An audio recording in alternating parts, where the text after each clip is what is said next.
नमस्कार। थोड़ी देर के बाद भारत और साउथ अफ्रीका के बीच सेंचुरियन में दूसरा टेस्ट मैच खेला जाएगा और इंपॉर्टेंट इसलिए टेस्ट मैच क्योंकि भारत 0-1 से सीरीज में पीछे है और देखना यह दिलचस्प होगा कि विराट कोहली किन बदलावों के साथ दूसरे टेस्ट में उतरेंगे, क्योंकि बहुत सारी खबरें, बहुत सारी आलोचनाएं, इफ्स एंड बट्स और स्पेकुलेशंस का दौर लगातार जारी रहा जब केप टाउन में भारत चौथे दिन टेस्ट मैच हार गया था। और अगर एक दिन बारिश की वजह से हटा दिया जाए तो 3 दिन में भारत उस टेस्ट मैच को हार गया था।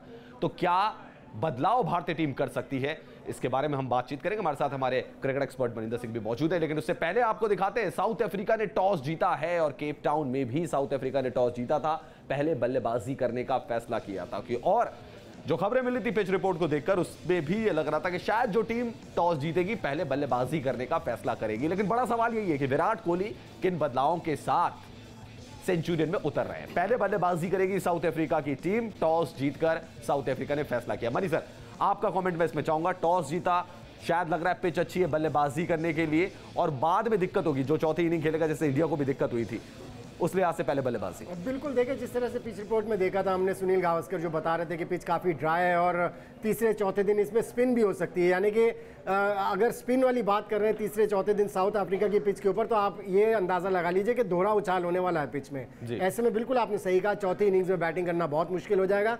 और पिच रिपोर्ट देख के लग ही रहा था जो भी टॉस जीतेगा पहले बैटिंग करने का फैसला करेगा।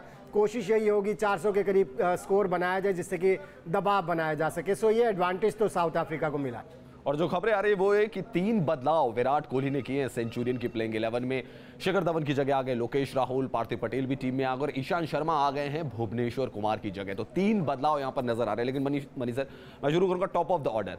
शिखर धवन, आपको लग रहा है परफॉर्मेंस एक वजह थी या जिस तरीके से आउट हुए दोनों पारियों में शिखर धवन, ये एक बड़ी वजह थी जिसकी वजह से टीम मैनेजमेंट ने फैसला लिया कि नहीं, लोकेश राहुल उनसे ओपनिंग कराई जाएगी? बिल्कुल, ये बहुत बड़ी वजह होती है एक्चुअली। अगर आप ओपनिंग बैट्समैन हो के बाउंसर्स पे आउट होने लग जाए तो फिर इसका मतलब है कि आपको अपनी फुटवर्क के ऊपर ज़्यादा कॉन्फिडेंस नहीं है और शायद यही वजह है कि उनको ड्रॉप किया गया। लेकिन इसमें एक चीज़ अब सिलेक्टर्स को भी क्लियर कर देनी चाहिए कि केएल राहुल को ही आप जब इंडिया में आएंगे तो उन्हीं के खिलाएं। ऐसा नहीं हो सकता कि आप इंडिया में शिखर धवन को खिलाएं और फॉरेन सॉइल के ऊपर आप केएल राहुल को खिलाएं। मेरे ख्याल से केएल राहुल के साथ ज्यादती है, क्योंकि अगर केएल राहुल का भी परफॉर्मेंसेस निकाल के देख लीजिए, इंडियन पिचेस के ऊपर भी, सब कॉन्टिनेंट के ऊपर भी उन्होंने 100 नहीं लगाए, लेकिन उन्होंने 12 इनिंग्स में 10, 50, 10, 50s उन्होंने बनाए हुए थे। सो उनका पहली बात तो अगर आपने शिखर धवन को एक टेस्ट मैच के बाद इस तरह से ड्रॉप करना था तो केएल राहुल को ही पहला टेस्ट मैच खिलाया जाना चाहिए था।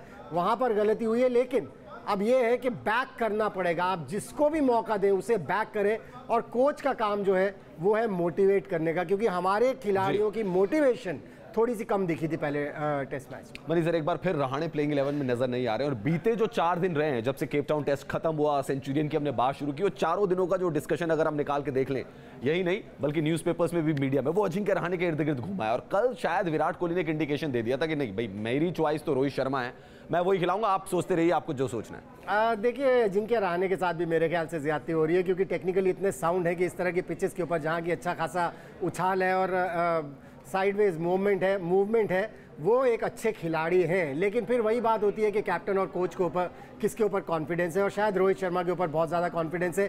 लेकिन रोहित शर्मा की जो बॉडी लैंग्वेज थी, जो चेहरे के एक्सप्रेशन से, इतने कंफ्यूज स्टेट ऑफ माइंड में थे पहले टेस्ट मैच में। सो अगर आपने किसी खिलाड़ी को खिलाना है, जैसे मैं केएल राहुल के बारे में भी कह रहा हूँ, अगर आपने किसी खिलाड़ी को खिलाना है तो उसको मोटिवेट करते रहना होगा। अगर कोच सोचे कि इंटरनेशनल क्रिकेट खेल रहे हैं या कैप्टन सोच रहे हैं इंटरनेशनल क्रिकेट खेल रहे हैं, खुद को मोटिवेट करना आना चाहिए। ऐसा हर खिलाड़ी नहीं कर सकता। जी मनी सर, आपने एक इंपॉर्टेंट पॉइंट यहाँ पे बोला कि शायद आपने हॉर्सेस फॉर कोर्सेज की बात की थी, लेकिन आपने हॉर्सेस फॉर कोर्सेज की बात फॉरेन सॉइल में भी कर दी, क्योंकि अगर आप सोच रहे हैं कि लोकेश राहुल फॉरेन सॉइल पे आपके ओपनर होंगे, शिखर धवन इंडियन सॉइल पे होंगे, तो शायद विकेट कीपिंग में भी आप यही सोच रहे हैं कि रिद्धिमान शाह भारतीय पिचेज में या सब कॉन्टिनेंट में आपके विकेट कीपर होंगे, और पार्थिव पटेल क्योंकि वो अच्छा खेल लेते हैं तो फॉरेन सॉइल में होंगे। आप अच्छा खेल लेते हैं और शॉर्ट बॉल के अच्छे प्लेयर हैं, क्योंकि स्क्वायर ऑफ द विकेट अच्छी शॉट्स लगाते हैं। लेकिन ये कहीं नया ट्रेंड ना शुरू हो जाएगी, इंडिया में टीम कुछ और होगी, बाहर जाके कुछ टीम और होगी।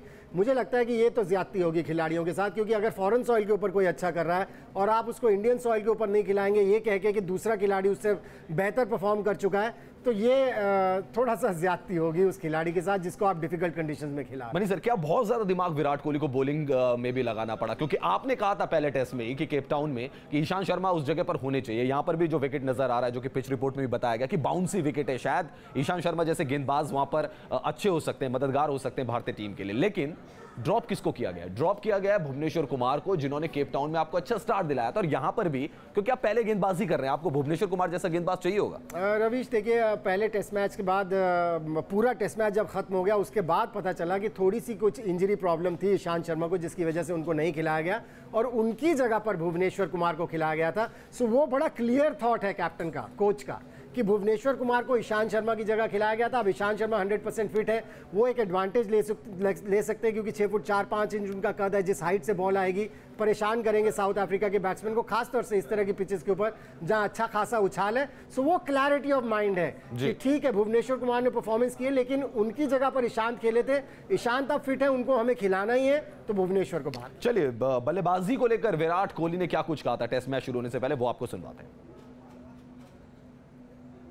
I don't think we need to panic because of collapses. People need to apply themselves much better. Whether you're playing 5 batsmen or 6, you still need to apply yourself. It doesn't mean that if you're playing 6 batters, you can afford to go out there and play loose shots. We still have to have a solid technique and go out there and be ready to face bowling spells which are going to be difficult. We need to embrace that. So I don't think there's any need to panic on that front. ये तो बात थी बल्लेबाजी की, जिसके बारे में money sir से भी पूछेंगे। 5 बल्लेबाज, 6 बल्लेबाज, लेकिन क्या टीम इंडिया पलटवार करने के लिए तैयार है? विराट कोहली क्या कह रहे हैं, आइए सुनते हैं। To win tests anywhere in the world, you need to win sessions and you need to stay in the present moment and try to win each moment that comes your way. We feel in test cricket every ball is an event and you need to be at the top of your game to win that event, and that's why it tests you more than any other format. And it's a test of character throughout for all 5 days. So that is one reason why we won many games in the past, is because we've applied ourselves really well. We're not a team that gives oppositions easy victories. We're going to test them, and in a scenario where we have a chance to go at the target or for a victory, everyone knows that we will do that. Money sir, Virat Kohli ने एक बात कही है कि 5 बल्लेबाज हों, 6 बल्लेबाज हों, ज्यादा फर्क नहीं पड़ता क्योंकि रन 5 बल्लेबाज को ही बनाने हैं। लेकिन शायद पार्थिव पटेल के आने से थोड़ी सी डेप्थ नजर आ रही होगी उनको बल्लेबाजी में, और जो बैटिंग ऑर्डर में 6 से ऊपर वो अश्विन को भेज दिया करते थे, शायद यहां पे ऐसा ना करें। बिल्कुल, देखिए पार्थिव पटेल का एक एडवांटेज तो होने वाला है, और एक और चीज़ उन्होंने बड़ी क्लियर कर दी है कि जो 5 बॉलर्स खिला रहे हैं, यानी कि हम मैचेस जीतने के लिए जा रहे हैं, बचाने के लिए नहीं जा रहे हैं, जो कि एक अच्छा एटीट्यूड है उनका, क्योंकि उन्होंने शुरू से कहा है कि 5 बॉलर्स टेस्ट मैच में होने, टेस्ट मैच जीतने के लिए बहुत ज़रूरी है, और उसी को निभा रहे हैं। सो इंडिया में उन्होंने 6 बैट्समैन हालांकि खिलाए थे इंडियन पिचेस के ऊपर, जहां की उनके स्पिनर्स के लिए बहुत ज़्यादा मदद रहती थी। उनको कॉन्फिडेंस था कि उनके स्पिनर्स ही काम कर देंगे, लेकिन जिस तरह की पिचेस के ऊपर मैचेस हो रहे हैं, उनको पता है कि साउथ अफ्रीका के बैट्समैन इस तरह की पिचेस के ऊपर खेलने के आदी हैं, और इसीलिए 5 बॉलर्स के साथ उतरना चाह रहे हैं। जी हाँ, बिल्कुल, विराट कोहली की रणनीति साफ है। 3 बदलावों के साथ भारतीय टीम सेंचुरियन टेस्ट मैच में उतर रही है। लोकेश राहुल ओपनिंग करते हुए नजर आएंगे, पार्थिव पटेल भी, ईशांत शर्मा भी टीम में शामिल हो गए। मनी सर हमारे साथ जुड़े हुए थे, आपका बहुत बहुत शुक्रिया, और इस टेस्ट मैच पर लगातार हमारी नजर बनी रहेगी। आप देखते रहिए न्यूज़ नेशन।